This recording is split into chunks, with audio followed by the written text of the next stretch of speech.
It is interesting.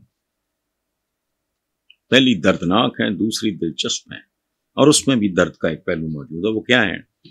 एक अमरीकी नजाद बरतानवी सहाफी और बानी पीटीआई के को जानने वाले चार्ल्स को वजारत दाखिला ने वीजा मंसूख करके वापस भेज दिया। वो करना क्या चाह रहा था? इमरान से मिलना चाह रहा था, वो घर से उठा के जाएगा। अब अगर मॉडर्न स्टेट्स इसी तरह चलती हैं तो बहुत अच्छी बात है, नहीं तो सोचो इसका ज़मीर जिंदा है, वो इस पे गौर करे। इससे ज्यादा इस पे मैं कमेंट नहीं कर सकता, मैं करना चाहता नहीं। तेहरान में हमास के सरबराह इस्माइल हानिया शहीद हो गए। उनके साथ उनका एक मुहाफिज भी था। शायद कम लोग जानते हों कि हानिया खानदान अब तक 60 से जायद शहादतें पेश कर चुका है। ईरान ने भी कहा है कि जी बदला लेने के लिए मजबूत बुनियाद फराहम कर दी। और ये नज्म आपने पढ़ी होगी जो उनकी बड़ी मशहूर नज्म है कि मैं आगे बढ़ रहा हूं और मैं अपना रास्ता और मकसद जानता हूं, मौत मेरे सामने हर मोड़ पे रक्स करती है। हमारी जिंदगी एक नगमा है जो जद्दोजहद की धुन पे लिखा गया है। हमारा रास्ता कांटों से पुर है। तो एक खानदान 60 से जायद शहादतें। मैं बहसियत एक आम गुनाहगार मुसलमान के मैं जानता हूं शहादत क्या है, शहीद का मर्तबा क्या होता है। लेकिन मैं एक बात भी जानता हूं कि जब हजरत अमीर हमजा शहीद हुए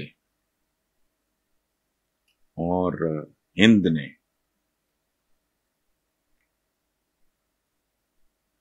उनकी उस मुकद्दस जो उनकी जो बॉडी थी उसके साथ क्या किया, मुझे उस पे अपने हुजूर का, सरवरे कायनात का रोना भी याद है, उनके आंसू भी याद है, उनकी आहें भी याद है। याद रखें जब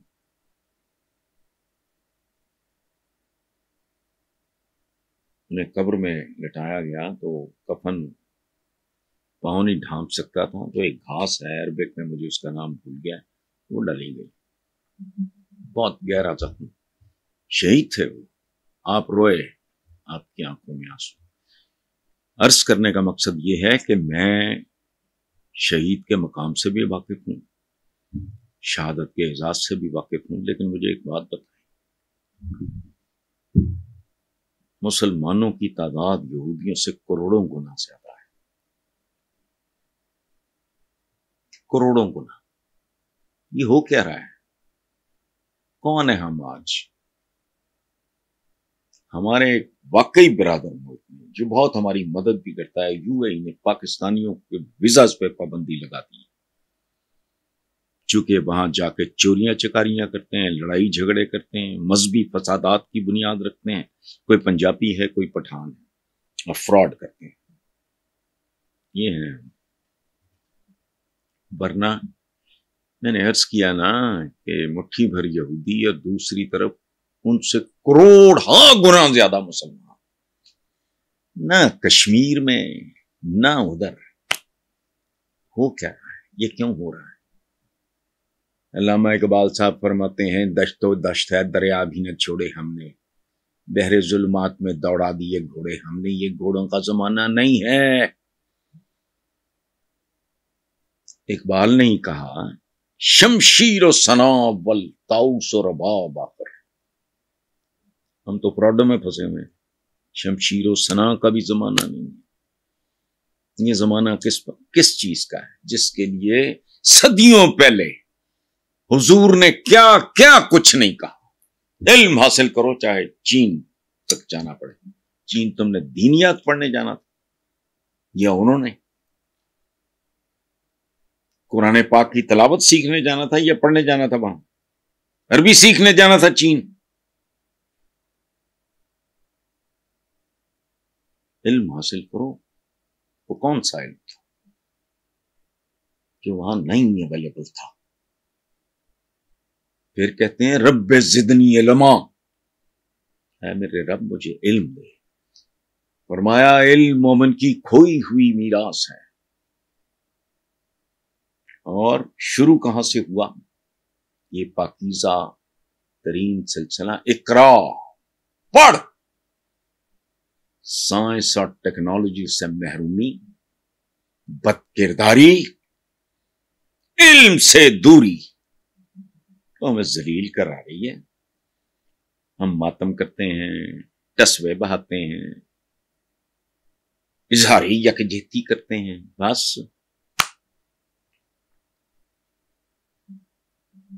یہ سزا ہے اور یہ قدم قدم پہ ہمیں مل رہی ہے.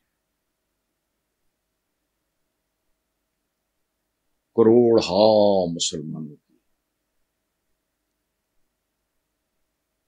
ایک ارب کتنے کروڑ، کوئی اوقات کوئی حیثیت نہیں. کیوں؟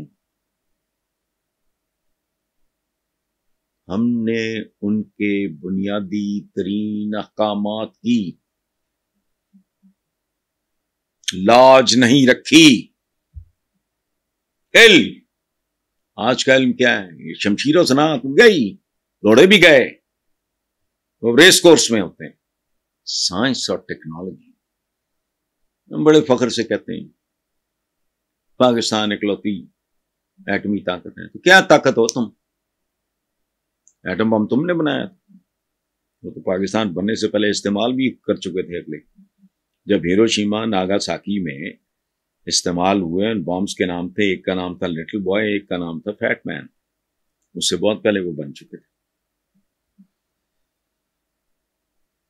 وہ بنانے کے بعد باقی کیا ہے ہمارے پلے؟ کوئی ایجاد، کوئی بات سنو، خدا کا واسطہ، شہادت کا منصب. تو پھر غازی کیا ہے؟ اگر ہم نے شہید ہی ہونا ہے تو پھر میں کہتا ہوں ایک دفعہ کرو.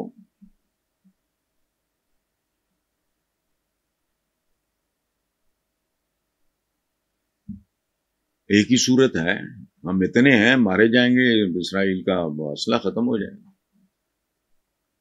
اس شہادت کے پیچھے جو کچھ ہے اس کو سمجھو. بڑھ کے مارنے سے کچھ نہیں ہوگا، ٹسوے بہانے سے بھی کچھ نہیں ہوگا، آنسو بہانے سے بھی کچھ نہیں ہوگا. ایک ہی علاج ہے. there is only one way out.